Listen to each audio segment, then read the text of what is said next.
जैसा कि आप जानते हैं देसी मुर्गियों के लिए या फिर जो ब्रॉयलर मुर्गियों के लिए अगर पालन करना है तो उसमें वैक्सीनेशन यानी टीकाकरण बहुत ज़रूरी है। इसमें जो देसी मुर्गियों की बात करें तो बहुत सारे गरीब लोग होते हैं जो मुर्गी पालन पे अपना जीवन बिताते हैं।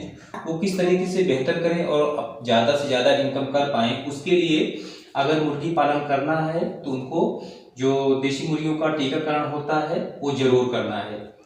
और उसके साथ में जो कृमिकरण जिसको डिवार्मिंग बोलते हैं वो भी करना जरूरी है। तो टीकाकरण की बात पहले कर लेते हैं। टीकाकरण में जो पहला होता है वो होता है रानीखेत। रानीखेत बीमारी का लक्षण यही होता है कि इसमें छोटी उम्र से बड़ी उम्र की मुर्गियों को ये बीमारी लग सकता है। रानीखेत बीमारी अगर गांव के या किसी फार्म में एक मुर्गी को जब ये बीमारी पकड़ता है तो सारी मुर्गियों को धीरे धीरे पकड़ लेता है, क्योंकि ये वायरस बीमारी का होता है। वायरस बीमारी जब एक मुर्गी में होगा तो उसकी छींक से या हवा से या खाने पीने से दूसरी मुर्गी में भी हो जाता है। जैसा कि आपने सुने होगा कि एक मुर्गी में अगर एक बीमारी हो जाता है रानीखेत, पूरे गांव में वो फैल जाता है और गांव की या पूरे फार्म की मुर्गियां धीरे धीरे कुछ दिनों में मर जाती हैं। इसके लक्षण की बात किया जाए, लक्षण में जैसे पंख जो होते हैं पैरालाइसिस हो जाता है, पंख खराब हो जाता है। और दूसरा होता है ये पैर इसके काम नहीं करते हैं। जो इसका सिर होता है, सिर भी घूम जाता है, ऐंठ जाता है कभी कभी। और जो इसका फूल होता है, केस जिसको बोलते हैं, केस को कहीं कहीं फूल भी बोलते हैं, ये जो है काला पड़ जाता है। और मुर्गियां कभी कभी झूमने लगती हैं। झूमने वाली समस्या बहुत ज्यादा होता है, क्योंकि जो बड़ी मुर्गियां होती हैं उनमें पंख पैरालाइसिस जल्दी नहीं होता, छोटी मुर्गियों में दिखता है। अगर बड़ी मुर्गियां हैं तो उसमें झूमने, जिस शांत बैठना होता है वो झूमने लगते हैं। इसके अलावा एक लक्षण और होता है जो सफेद कलर का या चूने कलर का जो उनका पैखाना होता है, जो वेस्ट मटेरियल होता है, तो सफेद कलर का होता है। ये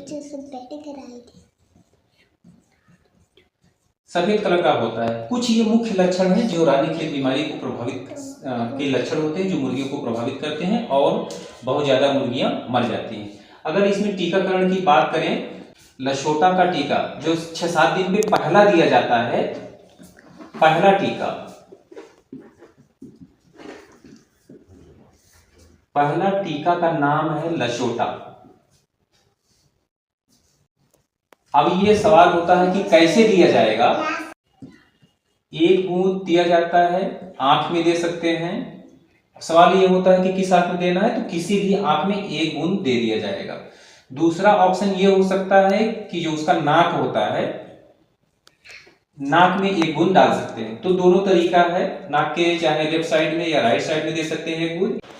फाउल पॉक्स नाम है बीमारी का, यह भी वायरस से होने वाला बीमारी है। इसमें छोटी मुर्गियां ज्यादा प्रभावशाली होती हैं।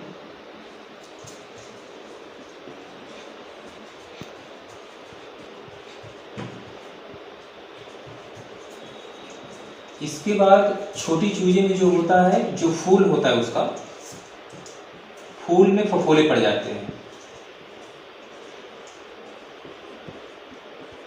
फूल में फफोले पड़ते हैं।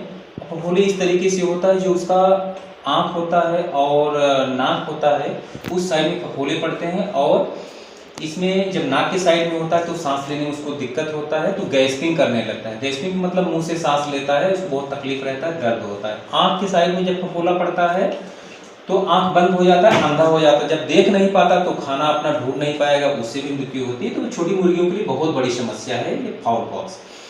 बड़ी मुर्गियों के लिए है, बड़ी मुर्गियों में जो है फूल में उसमें भी दिखेगा। मेन तो यही है, फूल जो उसका केश होता है उसमें फफोले पड़ेंगे। बड़ी मुर्गियां नहीं मरती इस बीमारी से, लेकिन प्रभावशाली रहती हैं। एक मुर्गी से दूसरे तीसरे में फैलता रहता है, ये अपने आप से ठीक भी हो जाता है बाद में, लेकिन छोटी मुर्गियों के लिए घातक है। तो जब भी छोटी मुर्गियों में दिखे आप उसका इलाज करना अति आवश्यक रहेगा। R2D देने का जो उम्र होता है वो होता है 2 मंथ, यानी 2 माह। 2 माह की उम्र में मुर्गियों को R2D का वैक्सीन लगाना चाहिए।